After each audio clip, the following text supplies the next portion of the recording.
Thank you for joining us for Time Management for Admins, presented by Rising to Excellence Admin Training. My name is Diana Rockwell, and I will be your presenter today. Our videos are designed to focus on the administrative professional and fit into our already busy schedules, and not break the bank. We offer a wide variety of interpersonal skills, technical skills, and experience and advice based on my over 40-year career. Watch for announcements of future videos on Facebook, Instagram, and YouTube. Let's get started.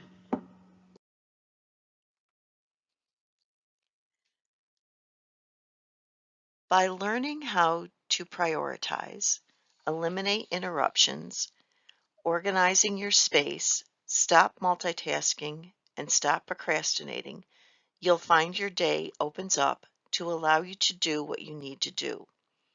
Just a few tips will make a huge difference between missing deadlines and meeting or exceeding them. What to stop doing and what to start doing if you already aren't doing so.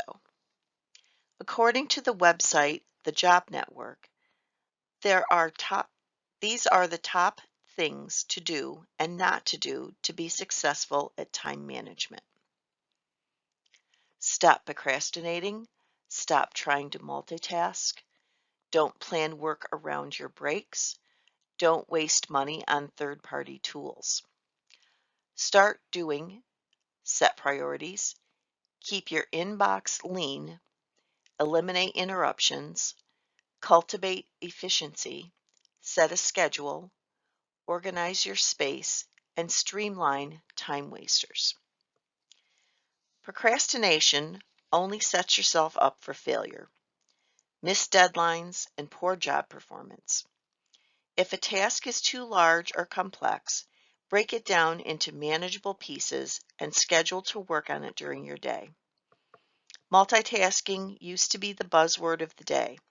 However, it has been proven that our brain cannot jump from task to task and be good at all of it.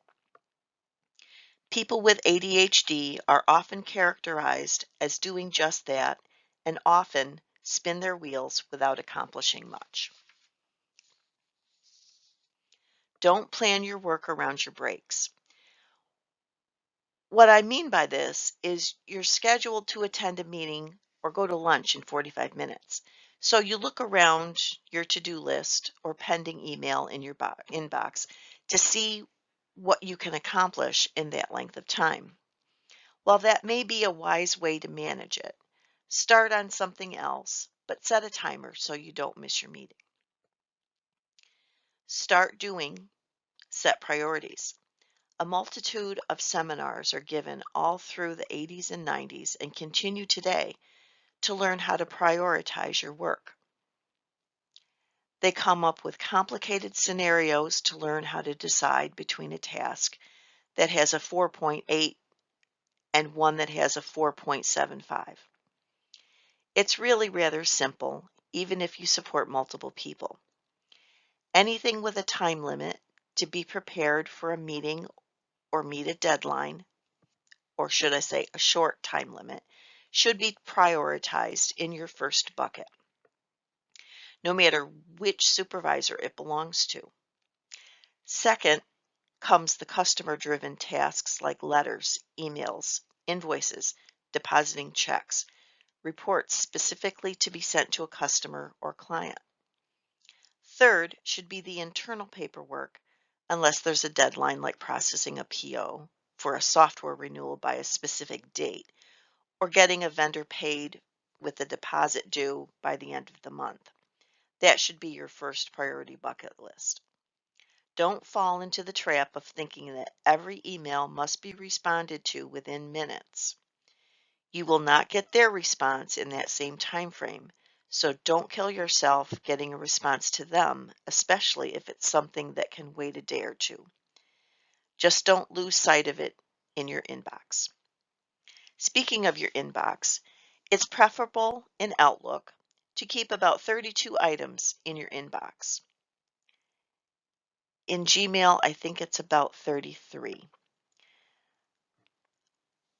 That's without changing any Zoom settings to make it readable, etc.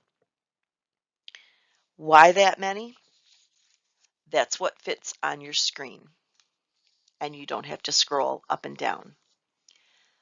There are add-ons to Gmail and Outlook to manage your inbox, to hide and delay the need to have your inbox so full so you can never find anything and you miss important deadlines because of it. I once worked with a gentleman who kept about 3,000 unread messages in his inbox at one time. No wonder people were calling and emailing me to follow up on things they asked him for. I currently use a system in my Outlook inbox where I blind carbon myself on any email that I expect a response from, whether internal or external, it doesn't matter. I keep them marked unread so they stand out from the other items that are being worked on. I'm actually one of those people that if it's out of sight, it's out of mind.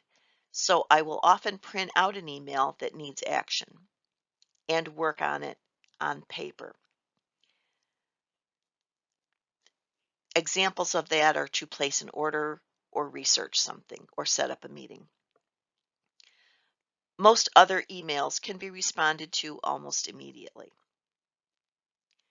You want to eliminate interruptions. I wish I had a magic wand to stop interruptions. I don't. But there are several tactics that keep people from staying. Number one, don't always be available when people say, "Do you have a minute?" It's never just a minute, and they're interrupting you in the middle of something else that you're doing. I've sent out incomplete emails after being interrupted, and that can cause issues. You can answer, "Just give me a minute to complete this," or "Can you come back in 5 minutes?" That shows you're willing to be a team player, but that your time is just as valuable as theirs. Number two, we all have those people who park themselves at your desk and don't want to leave. A couple of suggestions that have worked for me are to keep your office rather cool. People don't stick around much if they're cold. And number three, don't make eye contact and continue doing what they tried to interrupt. That signals that you are in the middle of something that you cannot stop just to chat. Number four, if they've been there too long and you need to get going on something or even need to go to the restroom, the decision may have turned to idle chit chat.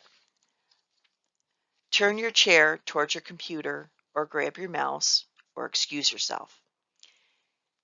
Usually just by doing that, it signals to the other person that you're done with the conversation and you need to get to work. And it does not make you rude. Number five, say you need to get something done within a short time frame or you have to go to a meeting and you need to be prepared for it. That's their cue that you have some important things to do. Try not to lie because you don't want to damage your credibility. So use your discretion and do what works best for you and the person that's interrupting you. Interruptions from your boss may be better managed by periodic one-on-one meetings. I have in the past met once a week, sometimes once a day, depending on how busy your office is. Encourage them to keep a list of items for you, unless they're time sensitive. And that's where being adaptable and a team player comes in handy. Cultivate efficiency. Create an atmosphere of efficiency in your office. I really hate doing repetitive tasks, so I look for ways to streamline them as much as I can. Sometimes you need to ask your supervisor if that task is still really needed in your business model. especially if you've been doing the same thing for 20 years. There has got to be a better way. You can also be more efficient by taking notes on your working documents. If you've printed out an email that needs some research or a complex response, in my case, it's very often a large meeting with more than 10 people, and a room needs to be reserved on campus that's convenient at a time for all of the employees, and then entered into the calendar. I use the email printout and write out the names of the people, go to the Google Calendar because I can overlay all their names, and search for the white spaces. Once I identify 3 or 4 different options, I email the participants because not everyone uses their calendars or they don't use them very much. And they don't tend to enter vacation days. I mark on the printout the date I did each task and I put it in my pending folder. Now I go through that folder every day and see if there's anything I can get done that day in that pending file. Set your schedule. By setting your schedule for the day based on your calendar of meetings, priorities for deadlines, etc., you may get 1/3 of that work done in a day. Some days will be wildly successful, typically when I'm alone in the office, or unsuccessful when the day is full of interruptions and crises. There's nothing you can do if the ceiling springs a leak or the fire alarm goes off. My office is the floor below 3 floors of dorm rooms with showers.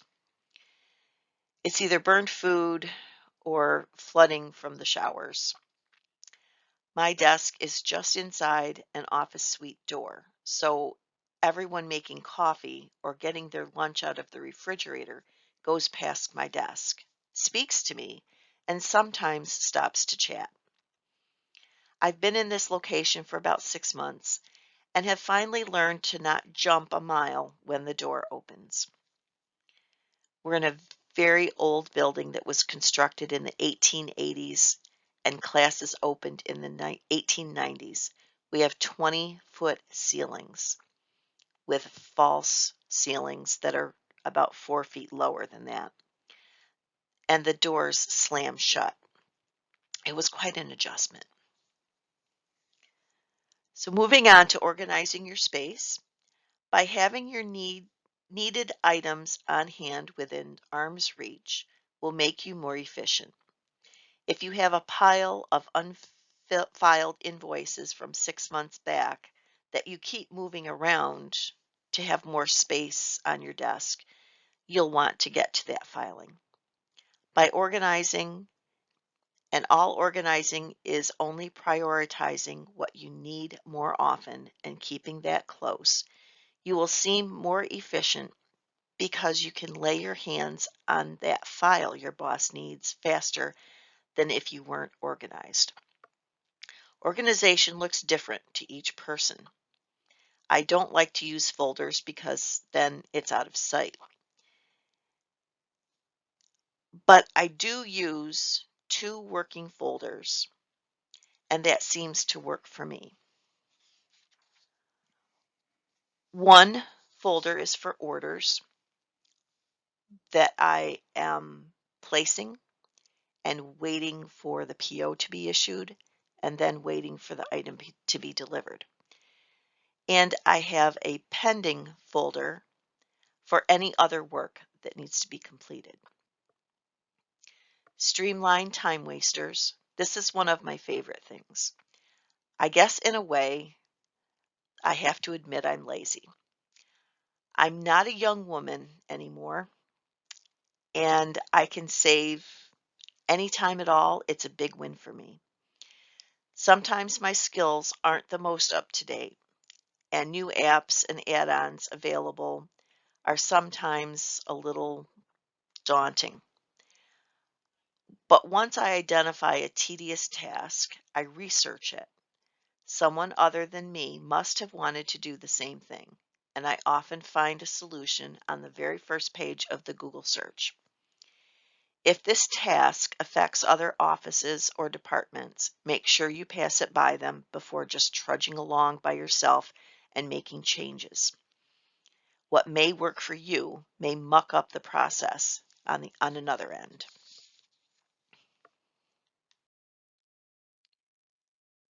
Some more suggestions. Stop booking back-to-back meetings. We've all had to squeeze a meeting in between two already scheduled meetings.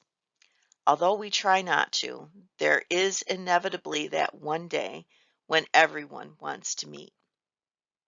I once worked for a financial advisor who, on top of being late to everything, didn't want meetings before 11 a.m. each day without his prior approval. Since a lot of the clients were elderly, it wasn't generally a problem, but occasionally the lawyers or CPAs wanted earlier meetings. If your industry is such that first thing in the morning doesn't work for meetings, like there he wanted to study the stock market before he got going on the day, plan your boss's calendar accordingly. When I worked in IT, we shied away from meetings on Monday mornings and Friday afternoons. That's when emergencies came up over the weekend and headed into the weekend. Don't offer your time in huge blocks. Inevitably, the party will choose a time in the middle of the day. Many times, my bosses have seen a day without meetings and taken an impromptu day off. We have to use our generous vacation time by June 30 or we lose it. So it's important to keep track of those golden days with no meetings. When offering time frames to others, I generally break them down into 1-hour increments unless they've specified it will be a longer meeting. I omit lunchtime and don't offer anything before 9 a.m. or after 4 p.m. without express permission. I may even leave an hour or two, especially if there's a big meeting coming up that I know he will need time to prepare for. Open door policies are great for employee engagement and problem solving on the fly. Just be aware of your boss's need for project time. My boss lives close to the college, so he will often stay at home to work on something before coming in, depending on his meetings for the day. If your boss has a continual revolving door of problems coming in, maybe it's time to suggest some one-on-one meetings with the most frequent visitors. Encourage them to be proactive rather than reactive so he can get his own work done and his direct reports can learn to think for themselves. Don't forget to set the expectation when you're away from the office. Set up your away message on both your email and your voicemail. If you have Teams, that's a separate notice as well. This lets the person know that contacted you that you cannot respond immediately. If you have an extended time away, include contact information for someone who can help them. And of course, make sure that staff member knows you are giving their information out. To start doing, have a conversation with your boss to learn their preferences. If they are a visual person, they may prefer to see hard copies or on the screen. Do they like to eat lunch at noon or at 1? Do they want free time in the morning to get organized and see what the day brings? Or do they want that prep time the day before? Do they want you to send a text letting you know their next appointment has arrived 15 minutes early? Or should you wait until the assigned time to let them know? I once had a boss who hated electrostatic paper, which, if you're old enough, you remember when faxes first came out. They had that shiny, glossy paper. We could never give that original fax to him. We were required to make a copy of it and give him the copy and keep the original in a folder. That was kept by the fax machine, so if anyone else needed a copy of it, it was always available. They were stored by month in a filing cabinet later, but the current month was always next to the fax machine.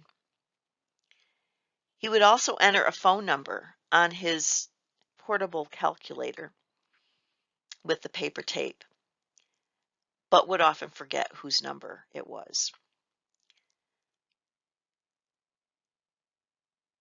We set up a top 10 priority list of important people that always got through to him.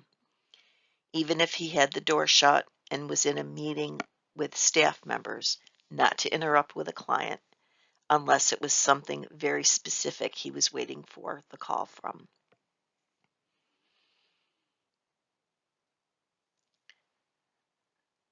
If anything happened with any of those clients or people on that list, and some included congressmen, top lawyers in town, CPAs, bankers, he was to be told immediately.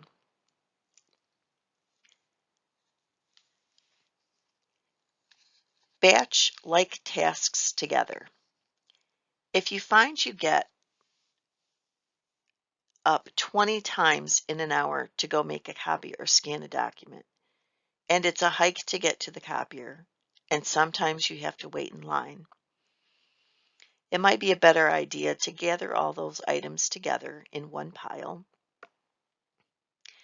figure out when the copier is least busy.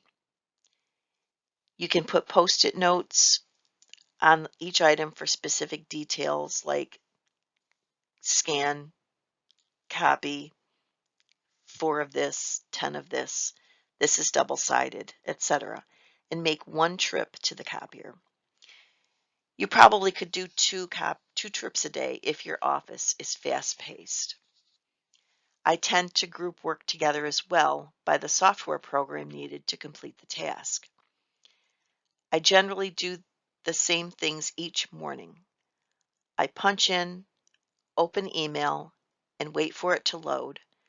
I open our ordering system and run a report for outstanding vouchers. While that report is running, I open Yahoo News to see the headlines for the day. I don't usually read the articles until lunchtime or after I go home, but at least I know what's going on in the world if someone brings up a subject. From there, I delete any spam email, print off anything that needs research or an action. Then I go back to the voucher report to see if any of the vouchers need additional approvers.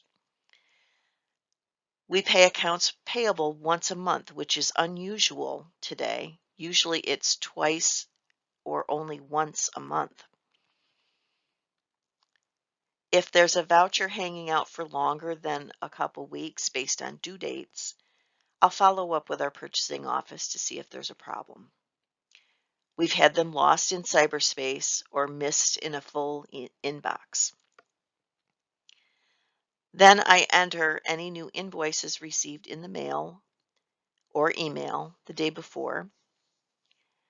Some are requisitions for POs and others are vouchers for payment, like for phone, internet, cable bills, etc. Then I'm free to start on any larger projects off of my to-do list. And you'll see that making a to-do list is one of our items, and maintaining it. I've heard that to-do lists are outmoded, and I'm probably a little outmoded myself. I like to keep one, but not for short-term tasks. I only put long-term tasks on it. It doesn't make sense to add an item that I know will be completed in an hour or even the same day. So I shy away from doing that. I've also heard that some people start a new list each day and their first item is always make a to-do list. That way they can cross it off first thing every morning and feel accomplished. If that works for you, then by all means do it. I just know it doesn't work for me. There are all sorts of to-do lists, as simple as a Word document with just bullet points. And then there are fancy ones that have deadlines and check marks and assignments and things like that. You can go to apps like Asana or Jira. And there are many add-ons to Teams like Monday or Todoist.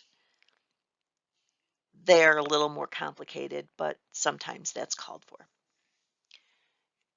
Use shared calendars. Shared calendars are a great way to collaborate and work in a team setting.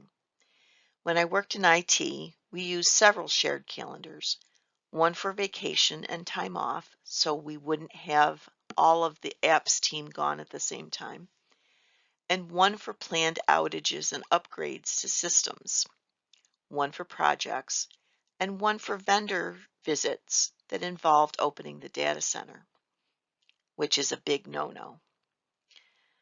Only specific people have a key, and that does not include campus safety or facilities. We had too many problems with devices being unplugged so the cleaner could plug in a vacuum. Yes, that really did happen. Or the campus safety guys who were doing door checks and went into a pressure-cooled data center and bumped into a machine that turned off an important system. Our next item is to set up one-on-one meetings.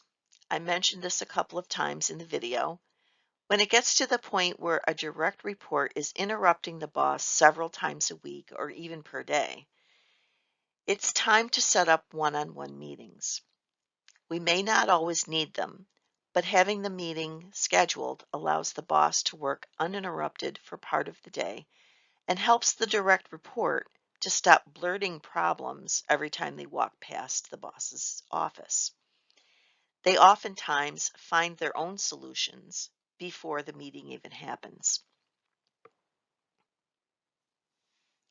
My boss is in favor of this, and if something needs to be redone or revisited or adjusted, a conversation is had. But he backs us up when a decision is made, even if it might not be the right one. Color code your calendar. Many people who are visual prefer to color code their calendars. Recent upgrades to email and Outlook allow this, and it's been beneficial to those who color code their lives. I attended a professional association meeting at the state level many years ago, and one person who was new to the board brought her 3-ring binder with her 5-level dividers with corresponding colored highlighters and post-it notes and a separate legal pad. She was ready to meet. Now, color coding is not for me. It feels like busy work and too high a level of organization for me to maintain. And I'll very often forget what color means what. So I recommend it to those who wish to pursue it, but it's not for everyone. And this may sound strange, but keep an eye on the weather if traveling for meetings. When you build in travel time for meetings, it may be wise to pad it so your boss can accommodate for heavy traffic, trouble finding a parking space. And if you live in an area of the US where there's bad weather in the winter, we're in New York State, we've had 3 storms so far with 20 inches of snow, and maybe add an extra 15 to 30 minutes to your planned travel time. The college I work for is halfway between Rochester and Syracuse, with the highest snowfall accumulation of the year being in those 2 cities. It's wise to pad travel time. Syracuse on average gets over 100 inches of snow every winter, and Rochester is not far behind with 99.5 inches averaged every year. Our campus is at the top of one of the Finger Lakes, so we can see lake effect snow, but often the lake actually insulates us and keeps us slightly warmer than the surrounding towns. We usually only get around 60 inches per year, but for some places down south or out west, that sounds like a horrendous amount of snow.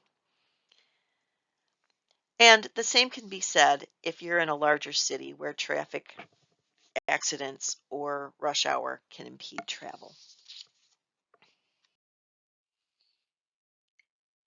Use appropriate third-party tools such as Monday, Wrike, Smartsheet, ClickUp, RingCentral, FreshBooks, HubSpot, and only about 100 more.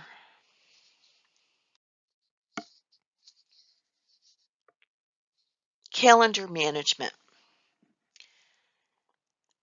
Use what works for you. Try everything. Keep what works based on your work style, your industry, your corporate and IT policies. Color code if that works for you. Both Gmail and Outlook offer that as an option. Plan your travel time. Pad your travel time for unexpected issues. Block out time for project or report work. Schedule time to work on projects or write reports. Use add-ons. Many add-ons are available for Gmail and Teams. You can add your Zoom paid licenses to Gmail and Outlook. And it puts a drop box in the middle of your dialog box to set up your meeting. It's pretty slick. It adds it automatically. No longer do you need to set up the meeting in 3 different places in order for everyone to be included. Use a standard method for naming, like location, identification, Zoom link, Teams link, etc.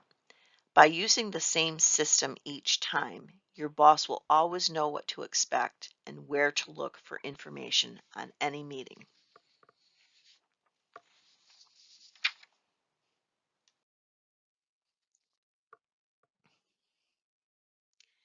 Email management and organization. Again, use what works for you, and that may include a mobile app. And again, color code. Use folders to store messages. You can create folders in Outlook and labels in Gmail to store emails. I use a modified corporate structure and include folders for the departments I support or deal with the most. Then more detailed folders for my main supports such as IT, help, invoices, and purchase orders. Use add-ons as we discussed in the last slide. And again, use the same subject standard convention for naming your subject lines, your greeting, your signature block, font, and size. Again, it's all the same.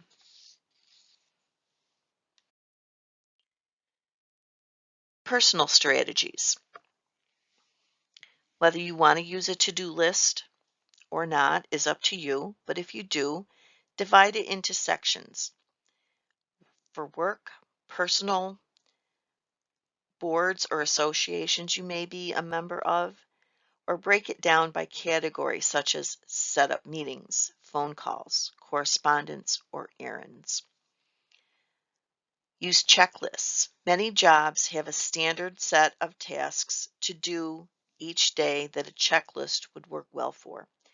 Or a procedure like setting up a new account would have a certain 10-step process. Checklists work great for those, and you won't forget to do anything in that process. A phone message template. Design or copy a template for phone messages for Ease of use. I created a template similar to an old-fashioned tear-off slip. That way I don't forget any information that may be important with the phone call. Project management. Use the appropriate timeline, whether it's a Gantt chart, a simple calendar, or a checklist. Plot deadlines on your calendar as reminders. Delegate so everyone works to their strengths, and be sure to follow up until a task is complete. Skills to develop. Common business knowledge, adaptability, being a team player, customer service, communication skills, and problem solving. Skills necessary outside of your job description may include event planner, caterer, waitress, travel planner or guide, babysitter, teacher, mind reader, intermediary or a mediator, filling in for other admins, and the finder of anything lost. The rewards. One-on-one interaction with your boss. Respect from colleagues. Opportunities to expand your skills. Be an honorary member of the leadership team. Fast-paced, always learning something new, and meeting new people. Time management for admins involves relieving the stress of being reactive to events and becoming proactive. Prioritizing, organizing, maintaining a standard practice for tasks will enable you to be that rock star admin you always dreamed of being. Thank you for joining us for Time Management for Admins. We appreciate your spending your time with us.